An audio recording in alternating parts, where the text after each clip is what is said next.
Alright, dito tayo sa gasolinahan at fuel. Yeah, fuel. You're talking to someone. Yeah, no, I'm talking to myself. Oh! It's a video. You're doing a video, are you? I'm doing a vlog right now. Anyway, mga tropa, dito tayo sa gasolinahan at umaga, ang oras alas 8. Kahapon, kagabi pala, tapos ng trabaho namin, may static pa ako, lakas Tapos may lakad kami, punta kaming Brandon. Magpapa-check up ulit ako. Kasi lagi ang nagpapalpitate. Tapos kulang-kulang yung tulog ko. Siguro dahil dun, kulang sa tulog, nagpapalpitate. Ewan ko, hindi ko alam. Basta malalaman ko na lang pag nandun ako. Tapos may mga kukunin akong bibilhin. Yan. Yan, nakalimutan ko tuloy mag-withdraw kasi may mga bibilin din ako kailangan ko ng cash. So mag-withdraw din pala ako. Tapos balitaan nyo ba yun? Balita to ngayon. Yung motovlogger, motor rider, sabihin na nating rider na babae, dami niya mga pinagsasabi dun sa account niya na hindi maganda. Obvious naman na yung video. Mamaya pag-usapan natin. Kasi hindi ako pabor dun sa mga sa mga nangyari, saka mga sinasabi niya. So, ako kasi sa Pilipinas, rider din kasi ako. Marami rin akong travel, kaya nakaka-relate din ako dun sa mga riders. So, magsishare lang ako ng aking opinion.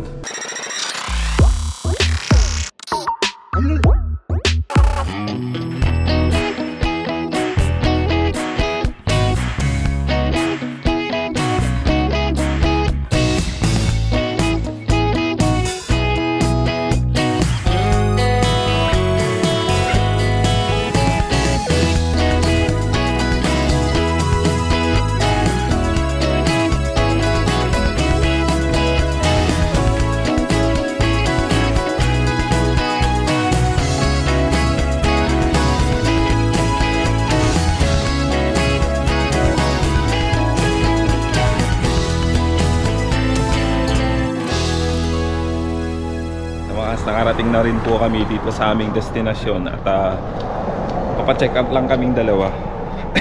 Tapos yun nga, sabi ko, dito sa puso ko talagang papalpitate, lalo na pag matutulog ako, magpapahinga ako, laging papalpitate. Meron yung time na bubuga, parang lalakas yung pitik ng puso, and then mapapaubo ko na lang. Tapos may dire-diretsong ubo-ubo. Tapos yung palpitation niya, hirap din matulog. Ginagawa mo dyan, tutulog ka na? Nakatutulog ka na, nakasandal ka sa kahoy. Munti mo sinabi para binuksan ko yung sasakyan? Ay, hindi. Ang tawag doon, pag sa gwardiya, kala mo naka-duty pala, tulog pala. Tulog pala. Dapat pala nilagyan mo ng guhit yung mata mong nakapikit, para akala nila nakadilat. Tapos na po kaming magpa-check up at medyo natagalan na ako kasi marami akong sinabi do sa doktor. So binigyan ulit ako ng gamot. Yung gamot kasi na una tinitik ko, masyadong malakas, so nahihilo ako, tapos masakit ulo ko, tapos parang naduduwal ako. Kaya sinabi ko sa doktor at ayun nga, binalitan niya. Anong reason? Hindi kasi ako nakakatulog, tapos hindi ako, laging nagpapalpitik nga yung puso ko. Ang reason niyan is meron kasi akong anxiety. So nagkakaroon ako ng stress, anxiety. So binigyan ako ng sick leave ng doktor. Wow. So kailangan kong mag-leave at hindi pumasok para ma-cure tong aking pagkaroon ng anxiety. Bale, kumain na muna kami dito sa Shoppers Mall. Hindi ko na na-videoan nung pumunta kami dito. At grabe, dami kaming ginawa kasi naging busy rin kasi. Tapos, alam niyo yung meron pala akong gustong i-topic sa inyo about doon sa doon sa motovlogger or lady rider, sabihin na natin, na nag-viral sa Pilipinas, na sobrang maraming nainis doon sa ugali ng babae. Kumbaga, ang labas nun is parang naging mata pobre, bastos, parang ganun yung tingin nila sa kanya. Tapos ang daming kritisismo na nabanggit sa kanya. Kasi maling-mali nga naman talaga yung pinost niya sa social media. Ito lang, aking opinion to. Bilang isang rider din sa Pilipinas, kasi matagal din akong nagra-ride sa Pilipinas.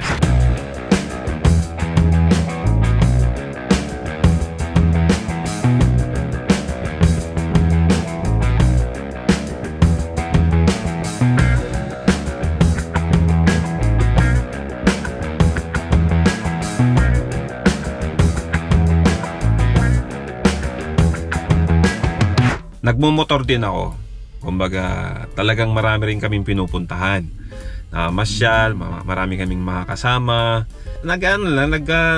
Nag-travel lang. Ine-enjoy lang yung mga ganong sitwasyon. Sa akin, nakaka-relate din ako sa mga rider dyan, lalo na yung mga nagba-viral ngayon. May mga road rage. Ako, hindi ko talaga as much as possible pinipigilan ko yung sarili ko, yung damdamin ko na umiwas sa mga gulo about sa mga road rage na yan. Kung kailangan mo magpasensya ka. Kailangan mo intindihin. Wag na lang mag-init ang ulo. Ganun yung mga ginagawa ko noon nasa Pilipinas ako. Kasi hindi mo naman talaga masasabi yung disgrasya. At saka hindi naman siguro sinasadya. Ganun. Pero ito lang yung napansin ko sa Pilipinas. Kumpara yung mga disiplina dito sa driving dito sa Canada. Kulang talaga sa pagdadrive, disiplina. Yun. So maraming lumalabas na kamote rider na sinasabi.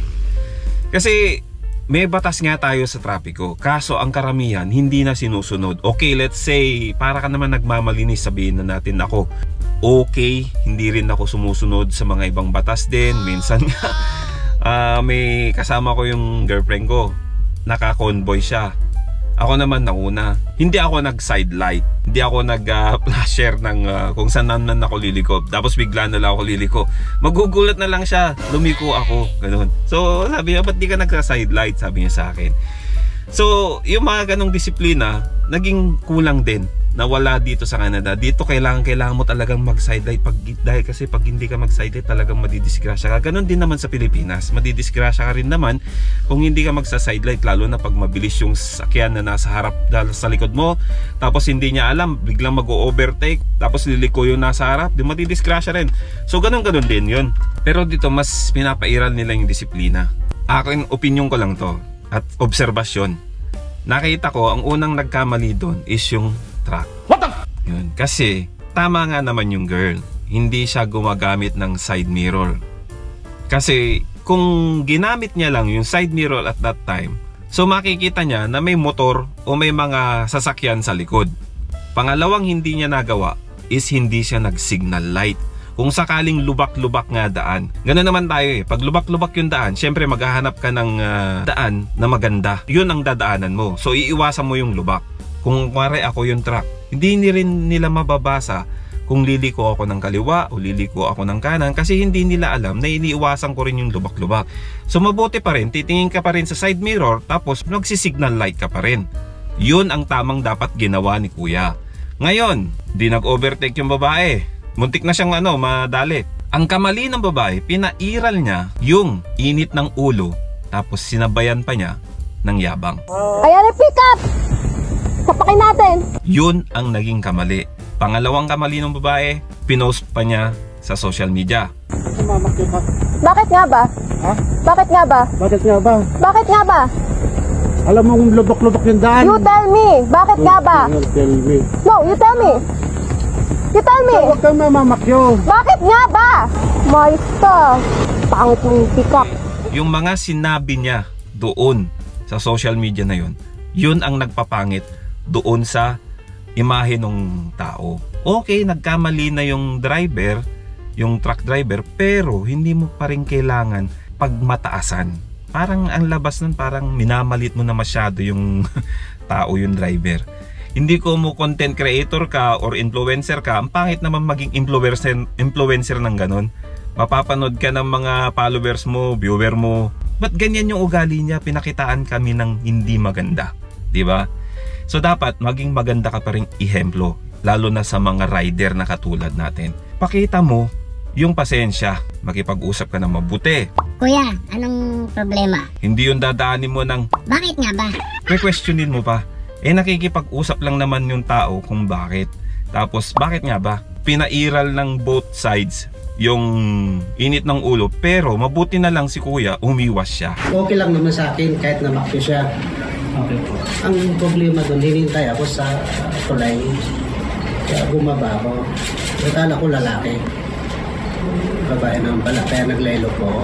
Ito pang nangyari, ang pangit pa doon sa pangatlo, is yung parang ang gusto nung girl, magkaroon pa ng commotion. Ayan, pick up!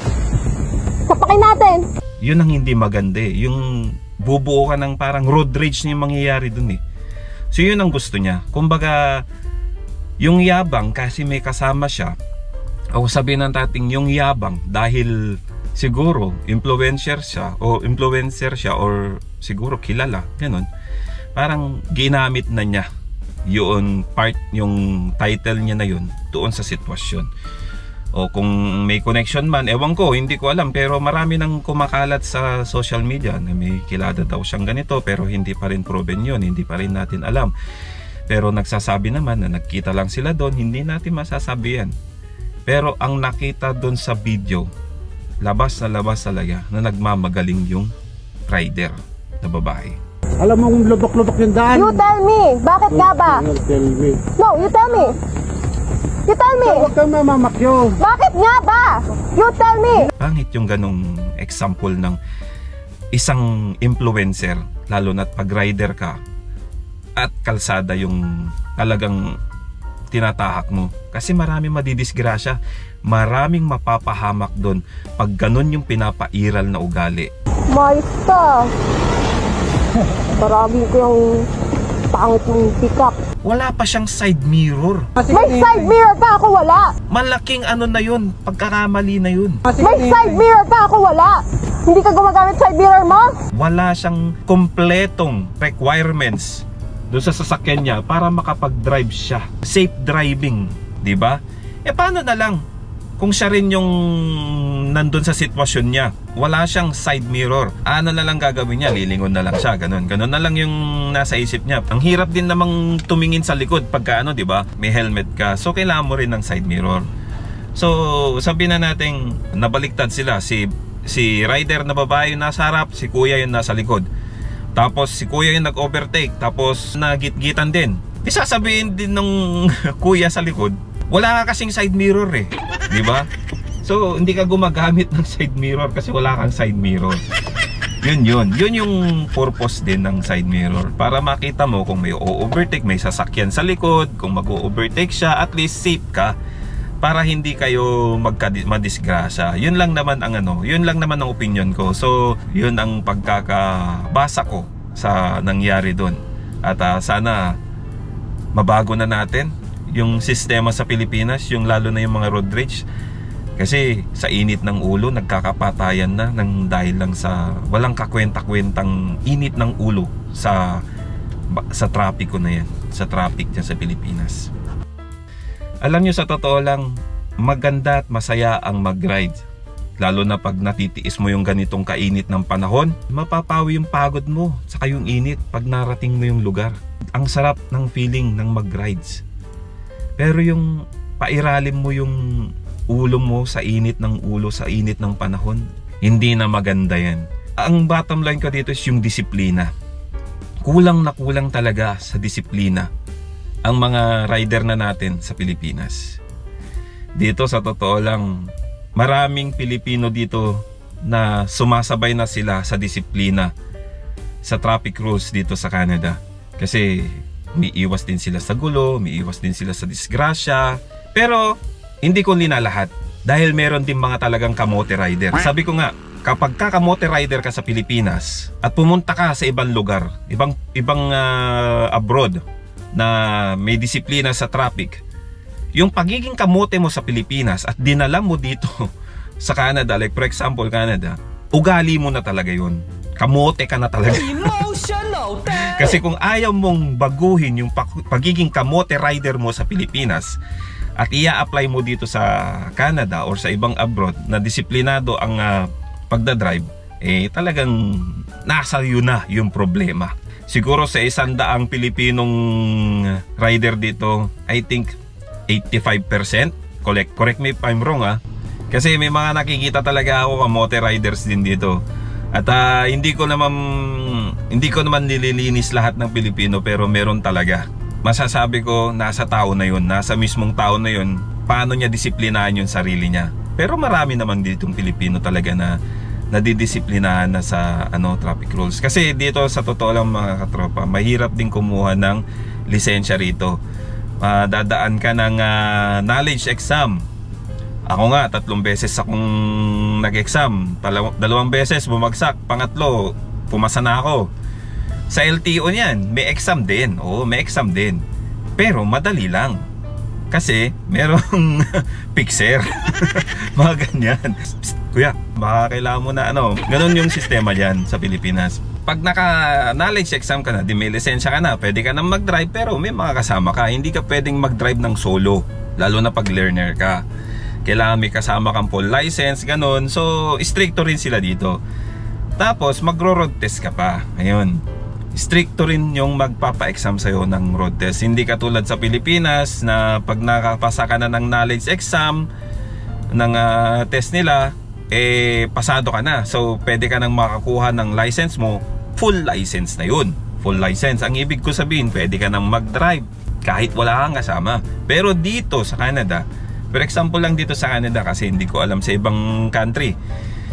Dito, pag learner ka, nakapasa ka ng knowledge exam, hindi makakakuha ka ng lisensya mo. So may lisensya ka na. Pero hindi ka pwedeng mag-drive ng solo kasi hindi ka pa full license. Yun. So kailangan mo mag-drive ng sakyan pero meron kang kasamang full license. Yung full license na yun, kailangan matagal na yung lisensya niya, hindi yung bagong lisensya pa lang.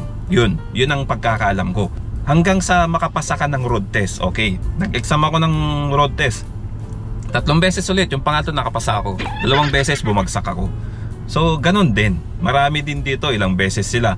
Magaling na silang mag-drive sa Pilipinas, pero pagdating dito, pag nag-road test na, wala na, bagsak na sila. Kasi mataas masyado yung confident nila sa sarili.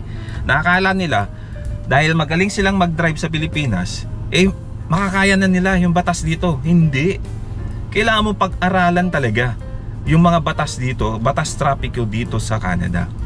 Kahit din naman sa ibang country siguro ganun din. Comment lang po kayo kung paano po yung sistema din dyan sa sa ibang country nyo. Kasi dito, sineshare ko po yung experience ko nung nakakuha ako ng full license. So, maraming disiplina talaga dito na pagdadaanan ka bago mo makuha yung full license na lisensya mo dito.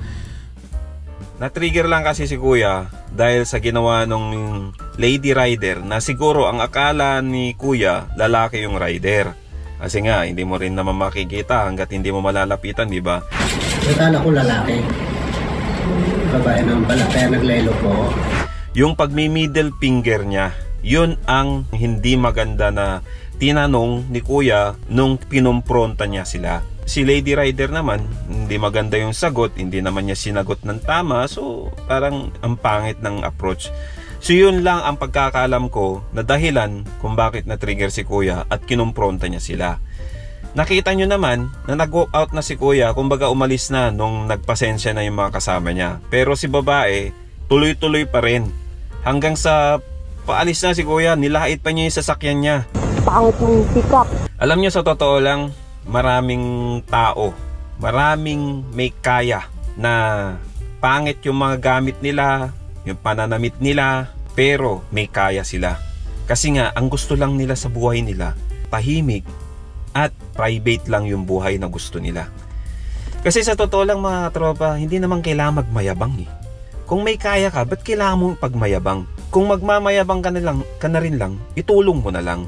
Hindi yung magmamayabang ka dahil meron ka nito, meron ka nyan, pagmamayabang mo sa social media na parang ang labas mo pa, mayaman ka, ganun. Mas mabuti pa yung yung private ka na lang, tahimik ka, at least walang masyadong mga manggugulo sa'yo, ganon. Kasi karamihan din sa pag sinabi mong mayaman ka, pag-iisipan ka ng hindi maganda. Nung lumabas yung social media na yun at lumabas na rin yung buhay nila, kumbaga na halungkat, na pagpiestahan na, ganon na yung nangyari. Pero maraming pabor kay Kuya. Nalaman nila na may kaya pala si Kuya. Yung private life nila nagulo dahil dun sa nangyari na yun. Marami akong kilala na sa Pilipinas na simple lang yung buhay nila pero may kaya sila. Kung ako sakaling magkaroon ng ganung sistema, unang-una sa lahat, magpakumbaba ka. Down to earth lang. Kasi hindi naman lahat nagsimula yan sa mataas eh. May pinagdaanan din siguro sila, kaya mas mabuti na lang na piliin nilang maging mapayapa, tahimik, private, ganun. So, ayaw nilang magpaareglo at mas gusto nilang kasuhan na lang yung girl. Now, you tell me, bakit nga ba na ayaw iurong ni Kuya at patawarin siya? Comment lang kayo kung anong masasabi niya. Tell me. Baby, you give me ice and fire. Ba't ganun bro? Pag kunti yung pera, parang mahina ang tao. Pero pag maraming pera, parang lakas-lakas mo.